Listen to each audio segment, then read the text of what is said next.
Masalah sampah bisa diatasi mulai dari diri sendiri, kapanpun dan dari manapun. Dimanapun itu termasuk saat menimba ilmu. Sejumlah pesantren di Yogyakarta memulai inisiatif untuk mengelola sampah. Mereka adalah anak muda, perintis, dan pejuang. Geliat para santri dalam menangani sampah menjadi secerca harapan di tengah krisis sampah.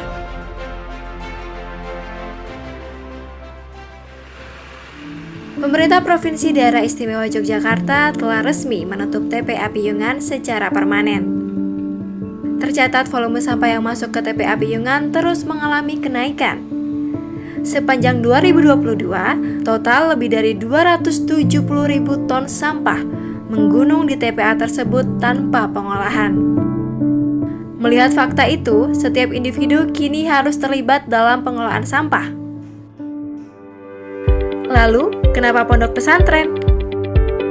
Pondok pesantren memiliki jumlah santri yang cukup padat dalam menghasilkan sampah, terutama sisa-sisa dapur dari pengolahan makanan. Ada sekitar 8 pondok pesantren yang terlibat dalam program ini.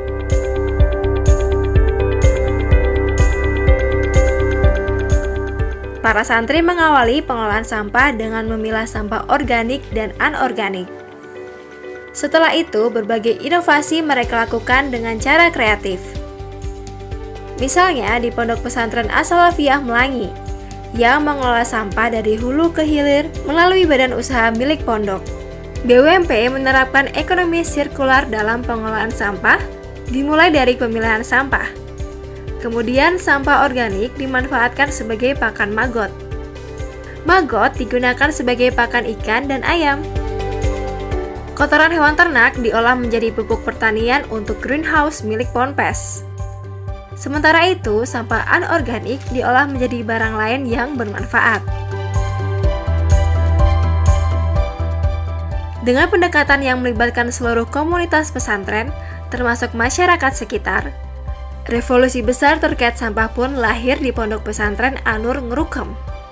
Program pengelolaan sampah di sini menekankan pada aspek pemanfaatan sampah organik, manajemen pengolahan, pengurangan sampah residu, bisnis sampah, dan teknologi yang didukung dengan kehadiran unit pengelola terpadu An-Nur Asri. Warga Pondok Pesantren Ali Maksum menggandeng pemerintah desa setempat untuk menemukan solusi bersama. Para santri juga melakukan pengabdian kepada masyarakat terkait pengelolaan sampah organik dan anorganik.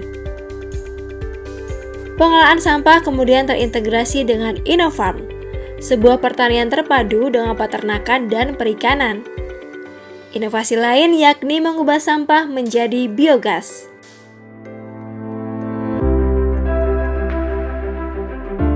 Kepedulian terhadap lingkungan dan kesehatan juga ditunjukkan oleh para santri di Pondok Pesantren Darul Quran War Isyad Wonosari melalui program pengelolaan sampah. Kegiatan tersebut diharapkan dapat mengubah pola pikir santri tentang sampah yang umumnya dianggap tidak bermanfaat. Santri tidak hanya saleh, tapi juga salih. Itulah yang ditanamkan kepada para santri di Pondok Pesantren Al-Imdad. Salih merupakan kependekan dari santun, agamis, nasionalis, terampil, ramah, inovatif, dan sadar lingkungan hidup. Santri Al-Imdad dibekali keahlian secara etis dan praktik dalam mengelola sampah.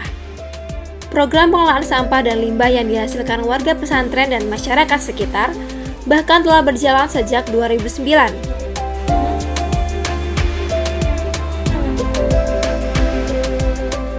Pondok Pesantren Al-Munawir mulai menciptakan dan membiasakan budaya memilah sampah di seluruh asrama yang kemudian menjadi peraturan baru.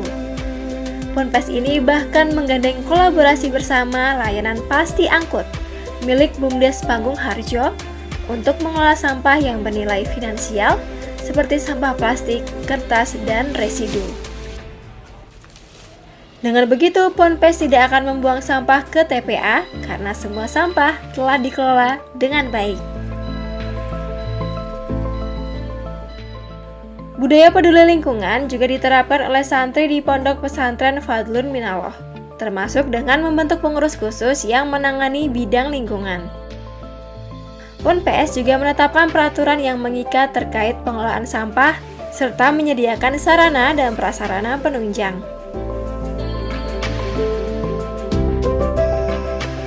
Di Pondok Pesantren Wahid Hasyim Yogyakarta, masih berfokus pada pengelolaan sampah organik yang diolah menjadi pupuk kompos.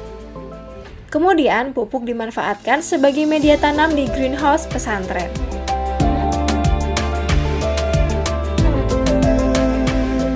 Pondok pesantren telah menjadi bagian dari ekosistem madani atasi sampah.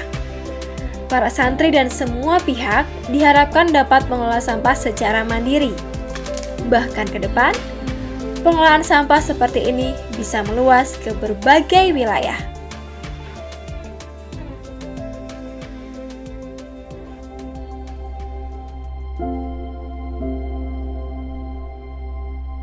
Bumi telah memberikan begitu banyak manfaat bagi kelangsungan hidup manusia. Mengobarkan semangat cinta lingkungan menjadi kewajiban kita. Bersihkan hati, bersihkan sampah, dan kelola sampahmu mulai dari sekarang. Kita bisa pilah sampah, kelola sampah, manfaatkan sampah.